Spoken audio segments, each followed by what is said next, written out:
જય શ્રી રામ, હર હર મહાદેવ। 2025માં રાવણ આવે તો કહેશે મારો સમય સારો હતો।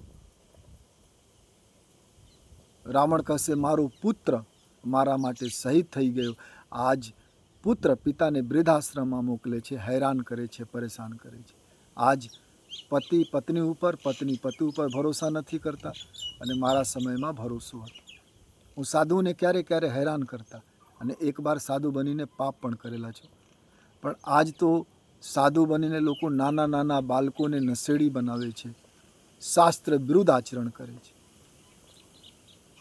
હું ભજન ગાવતો, સંગીતમાં વિશારદ હતા તો ભક્તિ કરવા માટે, પરપંચ કરવા માટે નહીં, પૈસા ભેગા કરવા માટે નહીં। મારો ભાઈ શત્રુ બની ગયા તો પણ મારા ભાઈ મારા માટે હંમેશા પવિત્ર વિચાર રાખતા। આજ ભાઈ ભાઈના શત્રુ છે, ભાઈ ભાઈ ઉપર ફરિયાદ કરે છે અને હંમેશા ખરાબ વિચાર કરે છે। હું રામજી માટે કોઈ દિવસ ખરાબ શબ્દ બોલ્યો નથી। શાસ્ત્ર ઉઠાવીને વાંચી લો, આજે લોકો રામજી વિશે ખરાબ વિચાર કરે છે। આજે રામજી માટે ઘણા લોકો ખરાબ શબ્દ પ્રયોગ કરે છે તો મને દુઃખ થાય છે। રામજી મારા હૃદયમાં હતા, શત્રુતા કલ્યાણ માટે હતી।